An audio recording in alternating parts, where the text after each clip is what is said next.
talk really quick about intellectual property and things like that. So, most likely, like let's say you have a poem, you would like this poem to be published.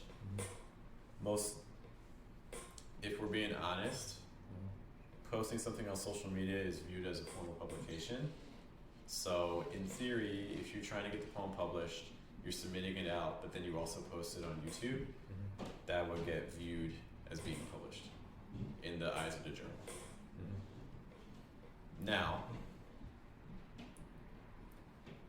maybe that bothers you. Maybe though you're like, what are the chances that the journal's going to find the video and know that I did that? That's not personally the strategy I would use, but you do you, you know? Like if you're like, I like my odds, cool. But technically by putting it on social media, whether it's like a Facebook post, Instagram, reel or anything like that, a YouTube video, technically that is a form of publication. Okay. Other questions is about publishing, right? So like he was saying, like when you do that, then can anyone use it?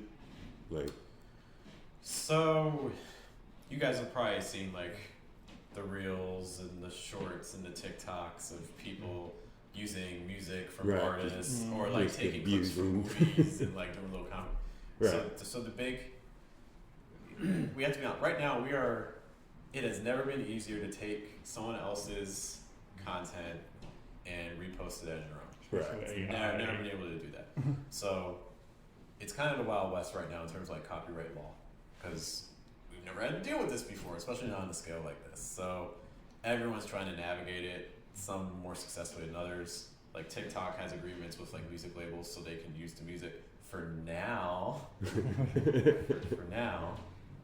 But this is all new. You know, if a music label changes their mind and like we don't like want this anymore, You can just snatch it right off.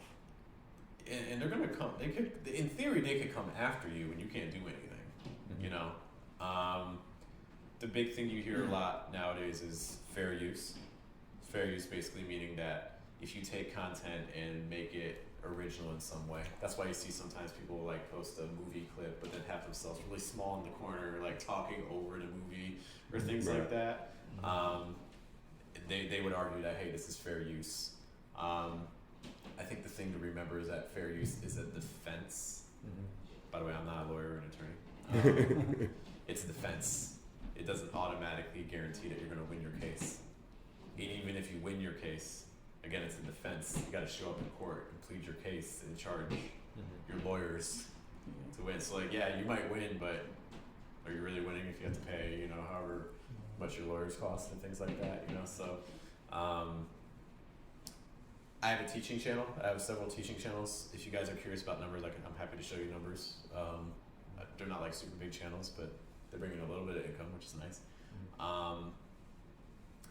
One thing I could do, or that a lot of channels do, is they take clips from movies and then analyze like the English that they're using or language that they're using. I do that very sparingly. I did a little bit in the past. I don't do it anymore for these copyright reasons. Does that kind of answer your question a little bit? Yeah. Okay. Yeah, I know Nintendo's suing somebody over Pokemon. Like, oh, Nintendo God. is very protective about their stuff. Yeah. Disney also tends to be pretty protective too. So like these are two things I would try to. If there's any companies to stay away from, those. Yeah, I was just definitely reading an article where Nintendo tried to sue these, like, I don't know if you guys ever messed around with the Wii console, but like how there's like a whole like homebrew network of people just doing stuff on their own. Right. Well, they took the brand new Super Smash Brothers and took all the skins from it and put it on the old mechanics of the game. So there's like, it looks like the new game, but it's really the old game. And they had this huge tournament, and Nintendo tried to sue him, like, hey, you can't do that. And the judge threw it out. He was like, they made no money. Like they made the product and they put it out there for free and they had a tournament. Like there was no cash exchanged. Like, so sorry, Nintendo, like, you can't sue them. You know, it's crazy to me, like, and not to get us down a rabbit hole, but like ChatGPT, these big AI engines, they have basically consumed the internet. Yeah. And the position they've taken is that they're AIs that like you basically like read and you know, digest all these books, magazines, everything that's online is that, well, it's just like a person that's like a really, really fast reader. You know, it's like, it's not that we violated your copyright, unlike you wrote like a physics textbook and we sucked it all in, and now it's inside ChatGPT and the way we've trained it on what's in your book. But we're not going to give you a dime for having used your book, because it's like our machine just read it real fast. Right. It's a weird, like, here we are worried about, you know, like a couple little poems. Right. And you know, like Google is literally like vacuumed up the internet. Yeah, it's and getting used worse. it as training data to train its AIs, and they're not the only ones. But anyway, Yeah.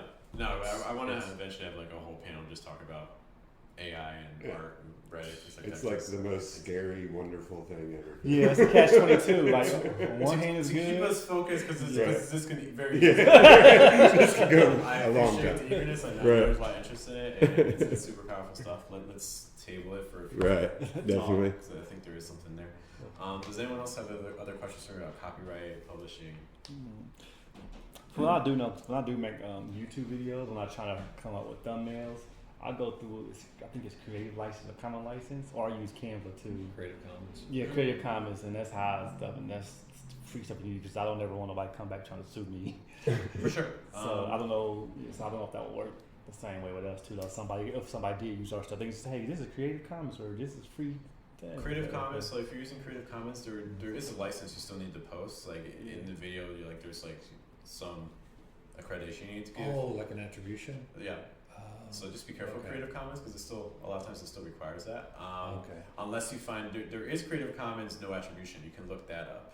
Okay. So there's different types of. There's Creative different. Commons. There's all different Okay. kinds of levels. So just kind of watch out for that, because in theory, again, they'd have to find you, but in theory, Yeah. if it's Creative Commons but attribution required, you need to get the info. Now, like I said, there are sources where you can pull information. Like one thing I do sometimes, I need videos of people talking for analysis for my English. So what I do, if you go to, there's a website called Vimeo, which is kind of like YouTube. You can change the search to just include videos that are Creative Commons, no attribution. And so those are videos I use if I'm doing analysis, which maybe you could use for like B-roll or things like side footage. That's and interesting. things. Just to note. Another thing you could do, you could find websites, popular ones are like unsplash.com, if you guys have heard that. Another one is Pexels, like Pex, P-E-X. Yeah, I use that one before. These are websites where you can find, Unsplash is just photos, but Pexels also has video that can be attribution free. It's nice if you get attribution, but you don't have to. Okay. Feel free to reach out to me. I'll try to post these links and things like that afterwards in case people are curious. So it is possible to find some attribution free material to use. Depending on how you feel about AI, using things like I've used image generators for the use of like thumbnails and things like that. Music is really hard because music requires licensing, and music labels are really, they want their share. If you use copyrighted music on YouTube, that doesn't necessarily hurt your channel, but later on, if you do get monetized, you're not going to get money, if you're using other people's music. One thing I do, and this is me, don't have to do it. If you're like ethically, I feel against it, I get it. But I create just like lo-fi beats to just play in the background, so I get some background music. There's a program called Music Effects from Google, Yeah. which Yeah, I've used creates it. stuff. Pretty good. It's So simple. it's legit. Right. I showed it to one person, and a half hour later, they're like, "I just made an entire mixtape Right. with like 13 tracks." Because the music is like, it's not like you're not gonna get like the best songs in the world, but like for something that's like B-roll in the background, like there's stuff you can get on that it can make for you that's like sounds. Like, I Like remember anyone. the guy that like produces most of the tracks, like on the music side of things, like for me. Like when he found that, he was like, "Are you serious? Like, are you serious?" Like he was just so like almost pissed that he spent so much money on so many different music programs. It's it's real, like there's programs out there like if you're trying to get like if you're looking for music to purchase to use for licensing, that's people made. There's like Epidemic Right. Sound is a Yeah, popular I've one. heard of that one. You know, these things do cost money. These are business expenses, though. Right. I'm not a CPA. I'm not a tax accountant or anything like that. These are potential. If you're viewing your YouTube channel seriously, keep your receipts because these are business expenses. Nice. You know, lower your taxable income. When it comes to that, could even like say the clothes you're wearing in the 100%. video, like that's wardrobe, like 100%. Okay. Like I Yeah, got 'cause like I got like poetry sleeves. I got my hats. I got my stuff. These are And business, those are these all are like business right off. expenses. Nice. Those posters are business expenses. These cameras are business expenses. This microphone's a business expense. Yeah. I can't operate my business without this. Right. Right. Well, I'd like I wrote some things for some people that actually it was like foot fetish humiliation content, but like Okay. she didn't. Yeah, I know. I'm not into any of that, but like they were just recommended to me. She was like, she got requested something. She was like, I don't know what to do. And my friend was like, ask him, he'll help. And I was like, why me? But yeah, like after like talking to her, like I ended up like writing the monologue for her. But then she's like, well, like I'm not sure exactly how to go about it. And I'm like just record whatever, but just make sure. She's like, I don't even have a camera. I'm like, go buy one. Like, just go get one. We'll talk about some equipment stuff and things. Right. But yeah, this is all keep your receipts. Right. But I tried to explain that to her, and she was like, "Oh, I can't put that." I was like, "I'm pretty sure No, you can't. as someone Even that if- sells content, you can even put a gym membership on there. Like, if your You know, body is what you're selling." If you can like, justify, I mean, it's explained to IRS, Right. But like, if you feel like you make a case, these dudes, like, even if you have like a W-2 job, like you got a normal job, a lot of people think, oh, I have a normal job, I can't do business expenses or write-offs.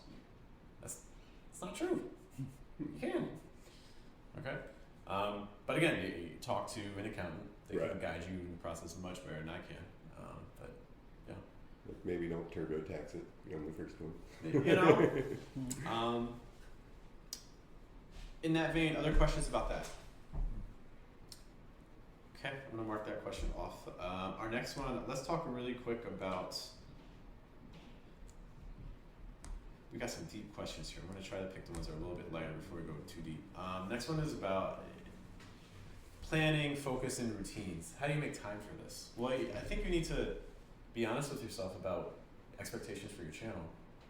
There are channels out there that they release a video like once a month or once every 2 months, and they go crazy because they're well-produced videos, or they just hit their audience the right way, and it goes crazy. In general, those channels are harder to come by than the channels that are having some form of consistency. But what does consistency mean? I mean, consistency can mean that I post a 10-second video every day. Consistency can mean I post a 5 to 8 minute video once a week.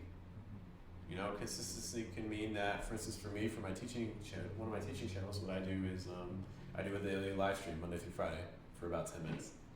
Okay.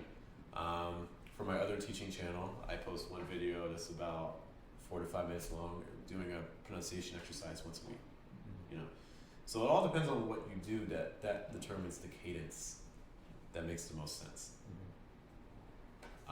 In terms of yourself and setting your own routine, once you have an idea of the cadence that you want, then it's about, well, how bad do you want it? If you really want to see a movie, you make time to see the movie.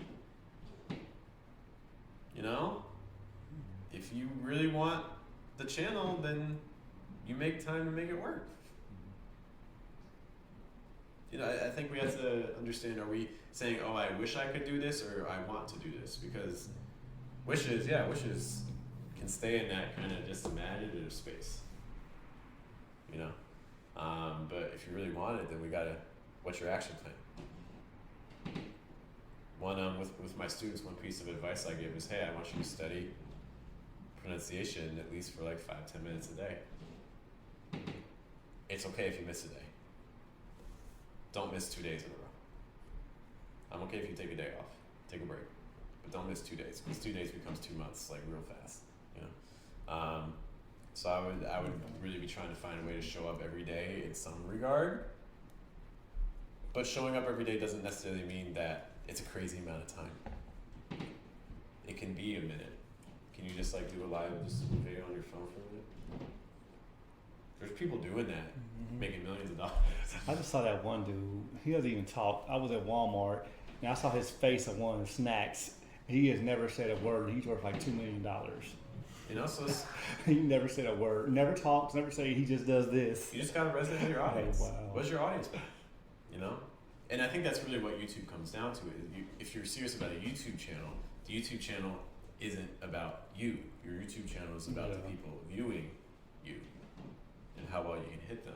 And I think sometimes we lose sight of that. I don't need to make pronunciation videos. I'm happy with my pronunciation. I don't make them for me.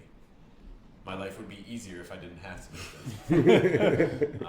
I'm making them for my students and for my people that would benefit from them. I think this is the thing that we need to approach from a business perspective. A lot of people think business is about making money. No. It's not about money. Is the byproduct. If you guys have heard like Seth Godin, one of the things he mentions is that if we think about beehives, and we think about honey, bees don't. Their intention isn't to make honey. Honey is the byproduct of a healthy hive. Okay, income is a byproduct of impact that you have on people's lives. Like business is a service. We are helping people solve a moment of pain. So this is something that I want you to think about for your YouTube channel. Is what's the pain point that you can solve for people? And pain point doesn't have to be like super heavy, like you're not like trying to solve world hunger necessarily, but it can be like what's Netflix's pain point? Back then it Nowadays, what's their pain point right now? What do they solve? What does Netflix solve? What's the pain that Netflix solves right now? Boredom. Boredom, entertainment, having as many shows as possible in one place, so you know where to find them. Like what's McDonald's? Oh, people who don't want to cook, who just pick up something, eat, real, go real quick. Yeah, Grab convenience. and go, yeah. It's not convenience. What's the pain point you're solving with your channel? Okay.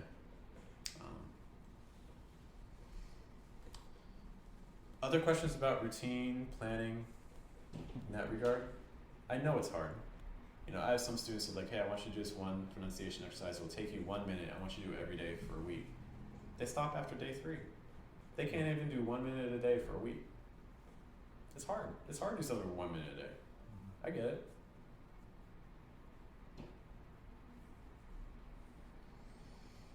Other questions about time?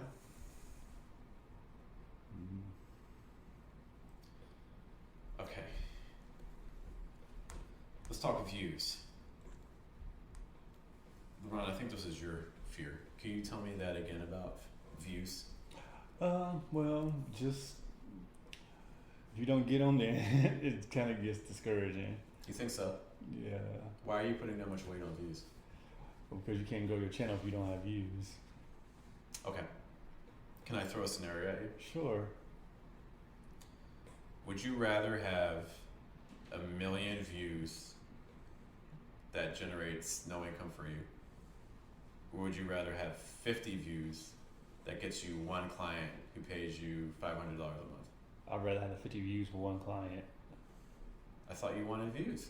Oh well. What do you want? So I think views are a vanity metric. Yeah. Okay. That's true. That's true. I think we put a lot of value on views because it's like there's like that social aspect. It can be really attractive. I'm approaching YouTube from a business perspective.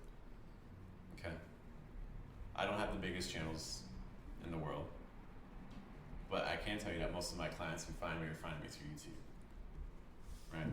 I can tell you that I would rather have 50 of the right viewers than 1 million of the wrong viewers. Yeah, that's true. Okay. This is what you see right now if you look at like TikToks and shorts and things like that. You'll see channels that, they pump out these short form vertical videos that get millions and millions of views, and then they come out with a product that no one buys, or a service that no one buys, or an offer that no one's interested in. I think it's something you're seeing with short form. Is it's really hard to convert people. It's hard to get that community aspect, which is going to lead into your question a little bit, talking about images and your image and things. I'll talk about the Versus YouTube channel. It's my smallest YouTube channel. It's growing slowly. which is fine, doesn't bother me. Because so our YouTube has, I can tell you the numbers. Would that be helpful if I tell you guys some numbers? I'm curious. Okay. I'll just read them out to you. So this is for my poetry channel. For context, my largest channel has 11,400 subscribers. My second biggest channel is 10,800 subscribers. My poetry channel has 375 subscribers. From those 375 subscribers, and subscriber numbers don't really matter because they don't tell you all your viewers. Most of your viewers don't subscribe. Okay. So that's one thing. Don't worry about subscriber numbers. I know that you need a certain number of subscribers to get like the advertising revenue, but like subscriber doesn't tell you much. Most people watch your stuff don't subscribe. Most people who will watch your stuff won't subscribe. Okay, just to know. I wouldn't be surprised if in the future they take away the I subscriber. heard they were gonna do that. They haven't done it yet, but I heard they might be doing. They're gonna start hiding the subscriber numbers. Because it's not relevant. Like YouTube doesn't even show your videos to your subscribers. They show it to people who interact with your videos. Your subscribers don't always interact with your videos. Yeah. So that it's kind of. Yeah, I noticed that when I look at my own numbers. I don't see a lot of subscribers watching my videos. It's always people who haven't subscribed. I mean, there was a time when that was different, but okay. So those 375 subscribers, quote unquote, in the last 28 days have given me 2.2 thousand views. They've watched my content for 98 hours. In the last 28 days, my 300 subscriber channel for poetry has reached 1.7 thousand people. 105 of them returning. And that's just over the last 28 days. If I do it for all of 2024, I'm not going to give me that number. Let me see if it gives me the last 90 days. Okay, so over the last 90 days, it's reached 3.4 thousand people. Okay. In terms of how many times have my videos been seen, let's do over the last 28 days. My thumbnails for videos have appeared 54,000 times over the last 28 days.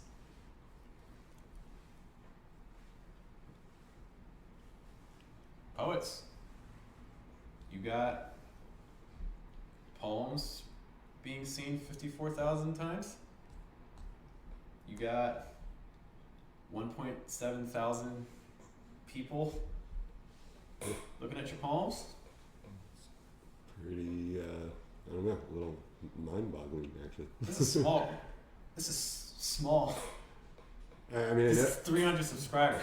I mean, I know that's like the numbers aren't that big, but like to me, who's like literally just started to take it This is seriously, like 300 that blows my mind. subscribers. Yeah. This is 2,000, like thousands of people with 300. Like, to give some context, my larger channel. My largest channel is 11,428. Actually, no, I think my other channel actually. My second channel is actually going to pass my bigger channel in the next couple of months. So let's use that. Last 28 days for my larger channel. This channel has 10,859 subscribers. The last 28 days it got viewed 31.8 thousand times. In the last 28 days, people spent 1.1 thousand hours on my channel. That channel, it made me $34. It reached 12,000 different people. 2.5 thousand of them returned.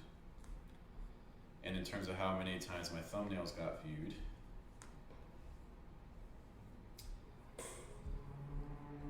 my thumbnails were seen on the channel 413,000 times in the last 28 days. So does that mean showed up in like a search result, or does that mean that Right, exactly. showed up? It doesn't mean they and- clicked it. Doesn't mean they clicked it, but they saw it, and then they made a choice. That's your impressions, right? That's my impressions. Got it. This is for one channel. I have another channel that's about this. That's a little bit bigger. That's doing about the same numbers. So every month, with my teaching channels, I'm getting about 700 to 800,000 impressions in 28 days. Less than a month, 28 days. That's pretty good. I take it. Yeah, right. That's pretty I'll good. take it. My other channel, in terms of income, brings me $75, $80. That goes back to your point though. You don't have to have a big channel to get a lot of You views. don't need it. You don't. You don't. My videos are getting, give me a month and a half, and I'm getting my videos are getting in front of people 1 million times. My channels aren't big.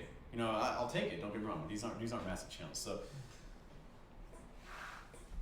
we need to attract the right people. We need the right audience. We don't need views. We just need the right views.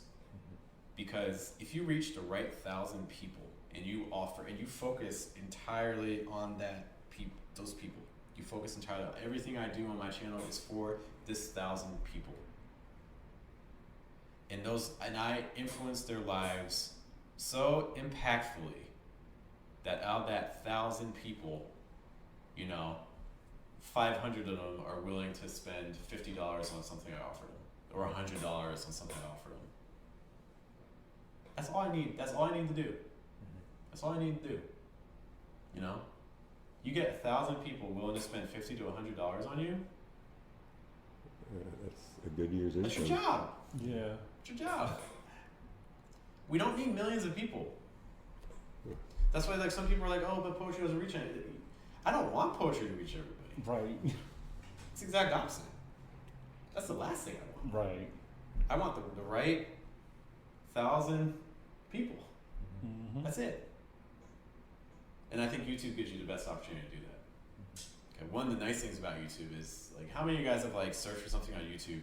You're doing a lot of home stuff. Okay, so you YouTube something to figure out how to change a sink.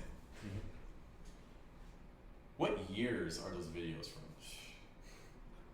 Well, they could be recent, could be 5 years old. Could be 5-10 years old, right? Yeah, Shot on a potato, right? Mm-hmm. How about if you were on Instagram and you did that? Oh God. When are those videos made? Probably yesterday. Yesterday? Or maybe even today. Today? Maybe a week ago? When's the last time you saw a 5-year-old Instagram? You won't. This is the other advantage of YouTube. Yeah, It's that's right. bad. Yeah. It stays relevant. You post a video today. I don't care how it does today. I don't care how it does today. I care how it does. Let's check again in a year. Mm-hmm. You know what I mean? You never know when a video is going to take off. Right. And maybe it never takes off. Maybe it just gets, here's 5 views here, 5 views there, 5 views. This is another advantage that YouTube has. You put something on there and you just let it sit.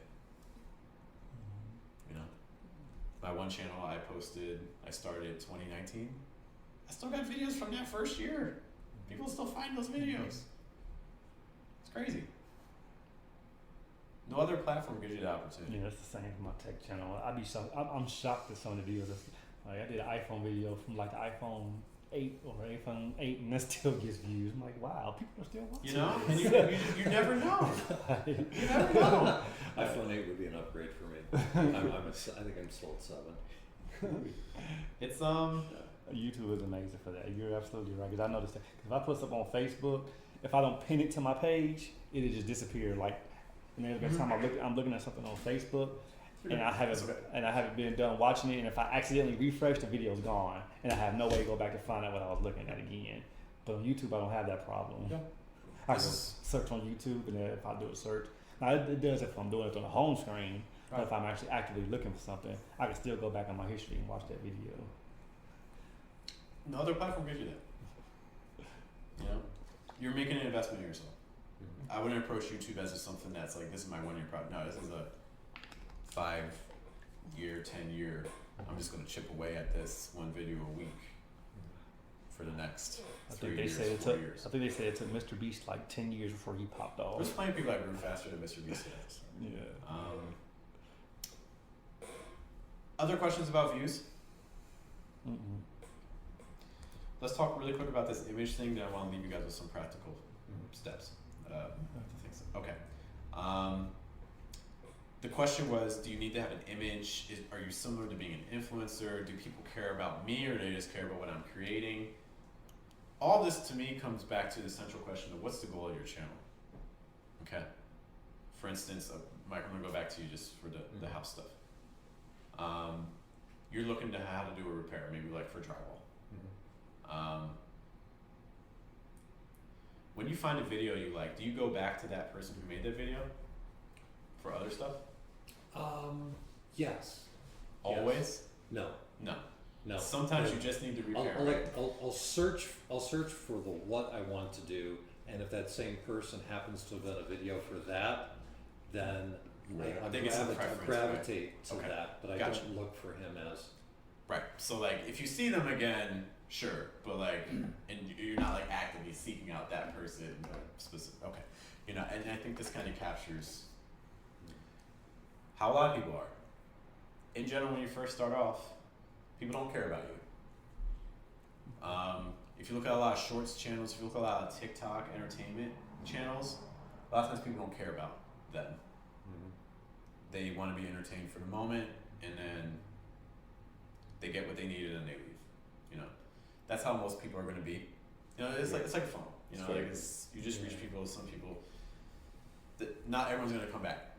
The more you get people to come back, the more they start getting invested in you. But you have to kind of cultivate that. Okay. Now, what I will say is that there are some things you can do to try to speed that process up if that bothers you. If you're like, I want people to come for me. Okay. Some areas are going to be really hard to do that. Like home repair stuff, it's hard to do that. Because most people, if they're looking up home repair, they want the fix. It's like, I have a leak right now. I need the fix. I don't need a personality with this. I just need. I just want the thing. Oh, I fixed it. Thank you so much. I don't have any other leaks. I don't need you. You know, so there's like a functional aspect to it, and that's fine. Maybe your channel is about that. Okay, but maybe your channel also goes a little bit deeper. Okay, I think you're starting to see like you see, for instance, in the realty space, the way videos used to be is just people would just like they would just do a camera through a house and like pan through the shots. Nowadays, when we look at realty videos, they're trying to inject some personality to it to kind of get you to come in. You know, like you might see a realtor like. If the house has a gym, you might see the realtor like try to pick up like crazy heavy weights or like just do like weird stuff in the house, you know, trying to add in some like entertainment factor and like some personality, you know, but it takes time to generate that. One thing you can do, there are numbers called like Dunbar's numbers, and Google did some studies too about how do you speed up the process of developing a relationship with people.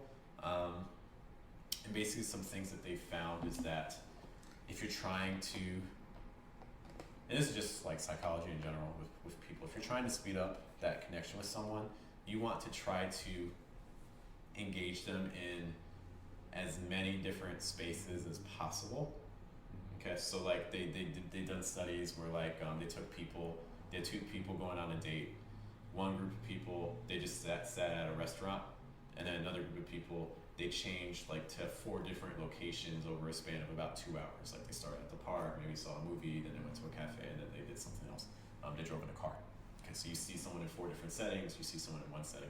What they found is that if you can get people to see you in as many different places as possible, even if it's the same amount of time, your brain just starts creating a strong association with that person, you know.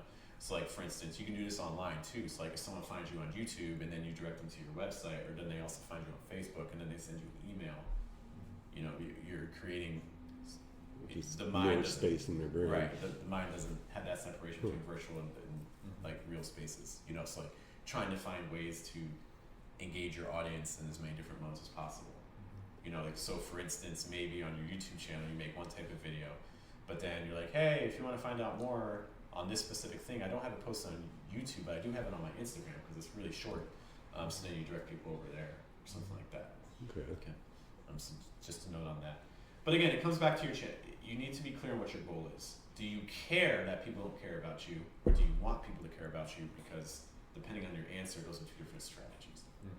Does that answer your question a bit? All right, I know we're getting late, so I want to leave you with some practical tips and things to consider with YouTube. I have a lot of stuff here. You don't need it. You don't need it. All of you have one of these. I'm guessing hopefully yours is in better shape than mine, but all of you I have doubt one. it. I literally It's kicked really mine powerful. on the street today.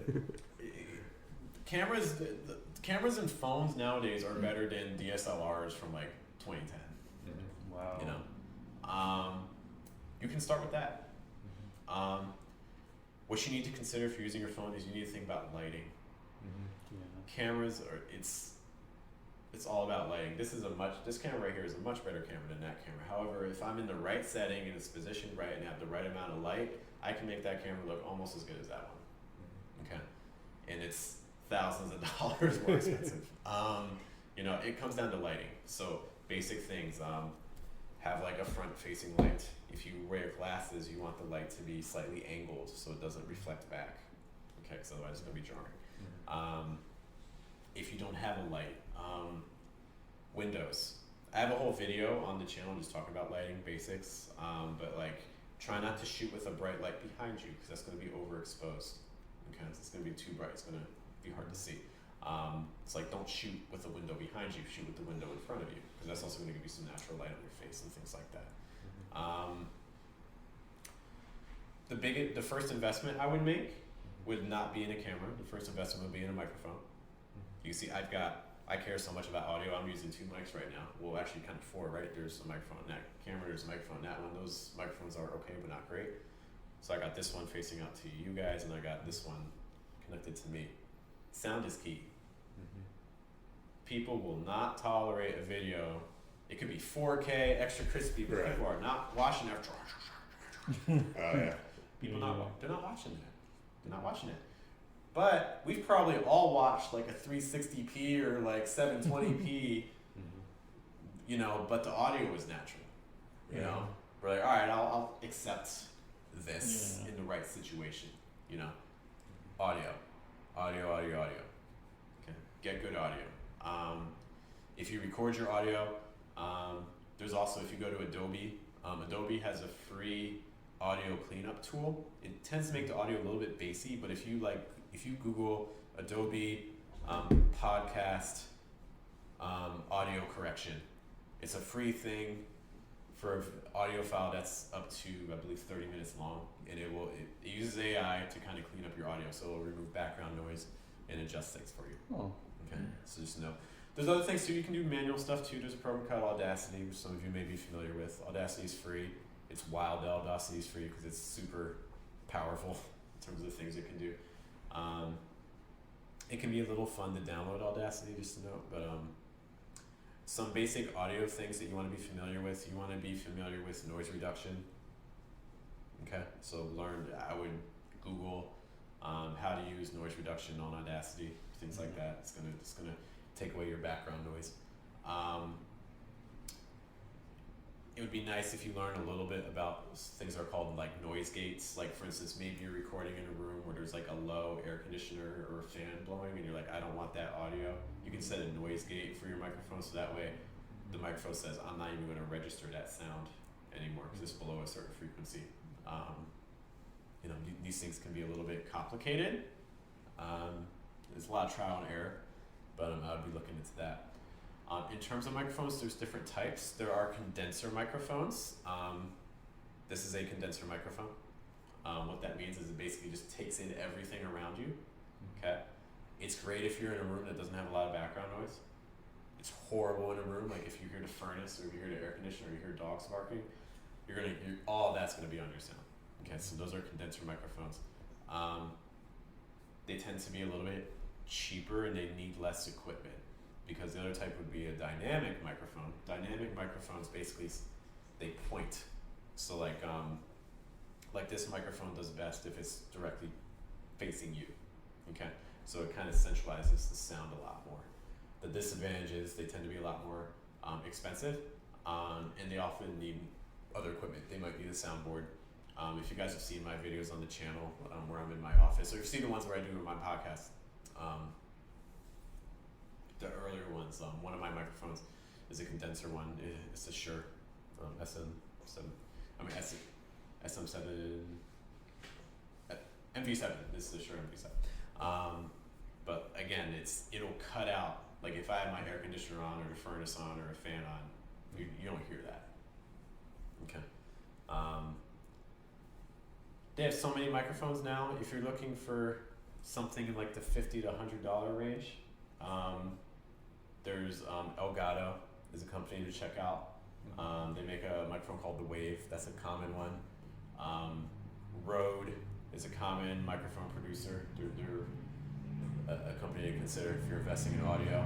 They make all kinds of mic. They make small like lav mics you can pin to yourself, or they have like shotgun mics you can put on top of a camera. If you ever see like those cameras with a microphone on top, it's a shotgun mic. If you invest in a camera, probably one of the first mics you'll get will probably be a shotgun mic. I personally, if you're doing like workshops and things like that, I personally like lav mics. Like this. This one, I like wired ones. If you use wireless ones, sometimes you get like interference and stuff like that, or range. This one is Tascam. This one is from Austrian Audio. I like this for interviews because you get two mics. This microphone is maybe $150. This one with both is like $300. You can also just get with the one. I think it's like $150.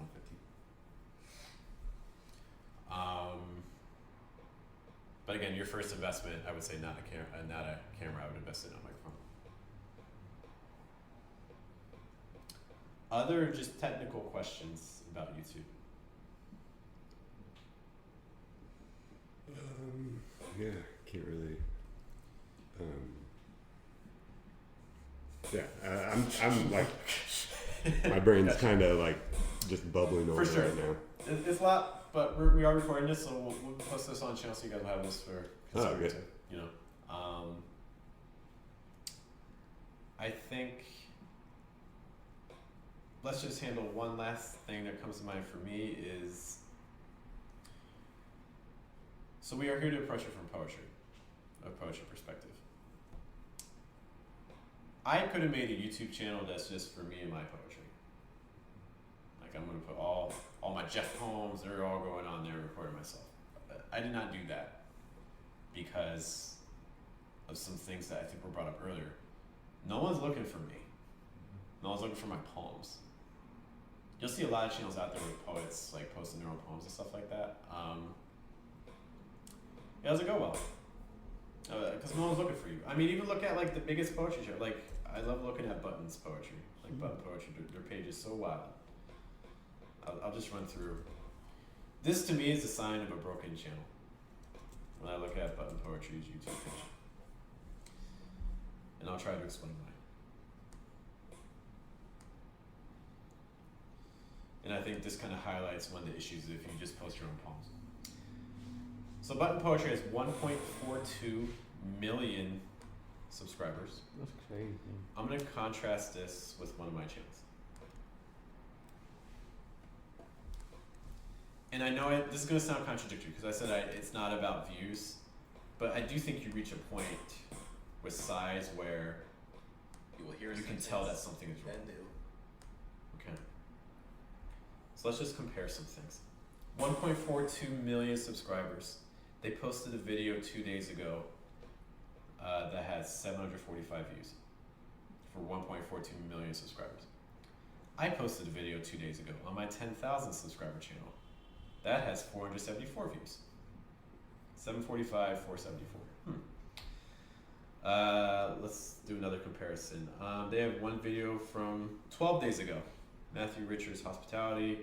12 days ago, 1.42 million subscribers. This video has 1.1 thousand views. I posted a video on my 10.8 thousand subscriber channel 9 days ago that has 2.9 thousand views.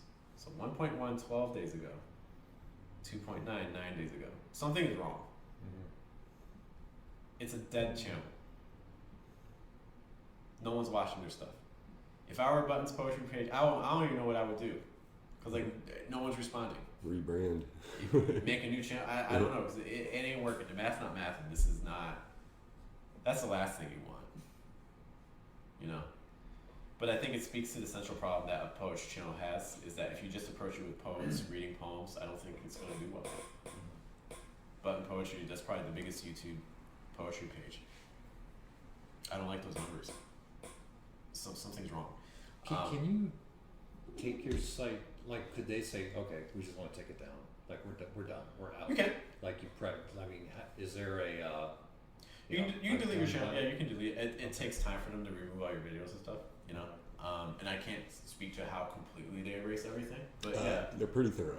I had to erase my son's YouTube channel gotcha. at one point. Gotcha. Yeah, takes a little while. But That's- they're yeah. thorough. Noted. So yeah, it's possible to do that.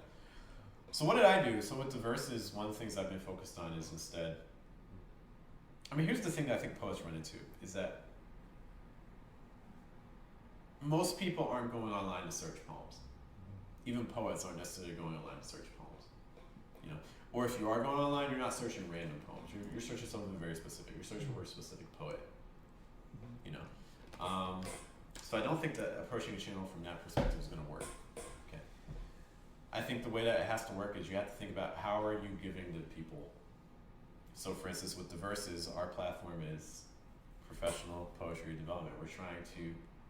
We are against the idea of poets being starving artists. We want full poets. You know, we want poetry to take care of your like financial and creative stability. So that's what we're geared on. Everything we make is with that in mind. If you go to our channel, you're going to either see things related to poetry craft points, poetry business points, and occasional poetry readings. But the times you see poetry readings from us, they're either features from like residencies we've had, open mics that we host, or things like that. Something that's, again, speaking to that kind of development aspect. Everything we do, that's what it's about. So it's about how can we serve poets. That's the direction we're going in. I think that if you are making a poetry YouTube channel, you need to figure out what is your angle. We used to have a membership program. These workshops are part of what I call the Poet Business Institute. Okay, we used to have like a membership thing where it's like we would sit down and talk with you and organize your business kind of strategy. So like basically you need to kind of, I think the easiest strategy is to take poetry and link it with something else. So think of it as like poetry and something. Mike, I know I keep picking on you, but what if we found a way to link poetry and home renovation? You know, suddenly I'm speaking to a very specific audience. You know, I had some other people like they were working on poetry and mental health, poetry and handling grief. You know, because then once you have that angle, it dictates everything else. Because you're like, oh, well, that means I need to make a video about this, or this means I need to make a video about that, or this means I need to talk to this person, I need to do this interview. So like you start having a focus that other people can kind of narrow in on. Like ask yourself, what do you want to be known for in the poetry space? And the more you can answer that question, the more that you can start building around it. Because suddenly it's not just about YouTube. Maybe you make a separate Facebook page or Instagram page that's also tied to it. One example I gave, so for instance, we had a poet working on poetry and grief. So it's like, okay, what I need you to do is I need you to become an expert on poetry and grief. So that means I need you to read research articles. I need you to find studies that talk about how to process grief through poetry and writing. Do research. Then on social media, what I need you to do is like every day or every other day, can you make a post that just kind of links poetry and mental health? And it's not even necessarily your own research. You're just sharing research you found, but you become that go-to person that people associate you. Oh, she always is posting that stuff about poetry and mental health. She's that person I'm going to go to because she has some interesting research or things like that. Let me like her page. Let me go to her. What do you want to be known for? Because if you just want to be known for poetry, it's going to be hard. I hope that the Verses is known for that kind of poetry in business aspect. Like how do you handle poetry professionally? So that's kind of my last point. Any final questions for me for today about anything? You have thumbnail tips? You need to understand your audience first. So like what I just mentioned, like poetry and mental health. So like let's say I was making that channel. I want to make a channel about poetry and mental health. I'm probably going to